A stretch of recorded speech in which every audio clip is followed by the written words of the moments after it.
Hey everyone, I'm Steve Brown with That's My Railroad, and sometimes I get sidetracked.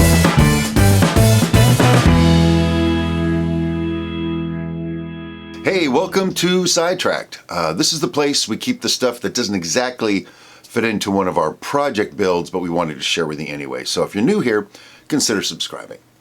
In a previous video, we showed you the basic operation of the BSR, which is moving cars and loads between Switch Junction and the port. As part of that, we introduced our pair of auto-reversing loops and our pair of auto turnouts. In this episode, what I'd like to do is talk a little bit more about the auto-reversing loops and introduce to you the Digitrax AR1 auto-reverser. The Brownsmith Railroad started out as a straight-up point-to-point railroad with turntables at each end to flip the locomotives around.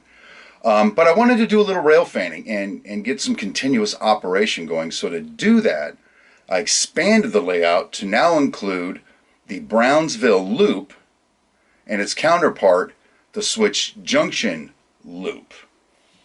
Okay, right away when we put a loop in, we have a problem. And that is, on the BSR, the north rail, or the ones furthest away from the front of the layout, are wired up to one polarity. And the south rails, or the ones closest to the front of the layout, are wired up to another polarity. Now a problem develops as soon as we try to connect that southern track up and around to the northern track. And that is, by the time it gets up there, there's a short circuit wired right in. Same thing happens going the other way, naturally. We end up with a short circuit at that end. So in some way we need to switch the polarity on that loop, either automatically or manually. This is where we introduce the Digitrax AR1 auto reverser. This is a shot of it underneath my layout. The auto reverser is pretty cool. It will sense that short and automatically switch the polarity. At first you wire the busing to the terminals, and then you go and you wire the other two terminals as feeders up to the track, and boom, as soon as it senses a short, it switches the polarity and the trains just keep on running. Let's take a look at it now as the train makes a loop around. First we come to isolated rail joiner and we see that the polarity is not correct. A short develops, the AR1 switches the polarity, allowing the train to continue. Okay, let's stop the train right here. We need to keep something in mind when we're putting a loop in, and that is you have to isolate it from the rest of the layout. I have isolated rail joiners, the little plastic ones, here and here to isolate the loop from the rest of the layout. The feeder wires that we see coming up from the AR1 come up and only power just that part of the loop.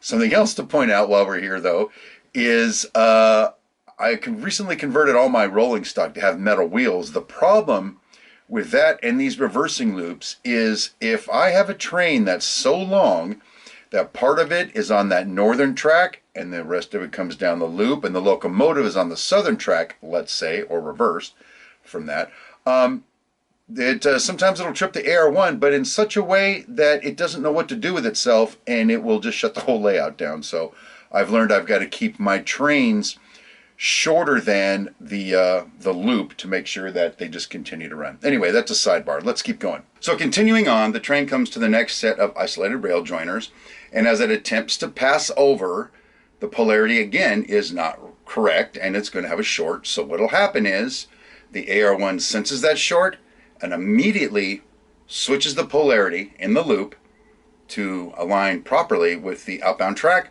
Train keeps on going, doesn't even feel it. So to show you how seamlessly that works, let's back up the train for a second and come on through again, this time without stopping the train as it passes through. Okay, this train is getting ready to enter the loop and the polarity is not correct. So the AR1's going to sense that and instantly switch the polarity. You see the headlight didn't even blink on the locomotive, it just kept on going. It didn't even know if there was a problem. The train continues around and hits the next one, AR1 switches the polarity again, and the train just keeps on going uninterrupted. It's an amazing device. Well, there you go. That's the Digitrax AR1 that we use here on the Brownsmith Railroad. We really love that piece of equipment. It's helped us out quite a bit. If you want more information on that, or if you'd like to buy a couple of them, we got an Amazon link down there you can take a look at. But next week what we'll do is we'll go ahead and show you the equipment and the wiring used here on the BSR to automatically switch the 2 key turnouts we have to allow us to run continuous operations with a single line main. So there you go. Hey, this is the kind of content we put out here on Sidetracked. So if this is something you enjoyed, consider subscribing, and that way you won't miss any of the ones coming up, especially next week's. And if you like the video, it's okay to push that like button. I won't mind. And then if you know of anybody that can use this information to help them along on their railroad journey, just feel free to share the video with them. And always, we'd love to get you guys' comments down there. Let's keep the discussion going. Tell us how you do your reversing loops on your layout, or even if you found this information useful. So I guess that just about does it for this episode of Sidetracked. Again, thank you for watching. My name is Steve Brown, and I will see you next time.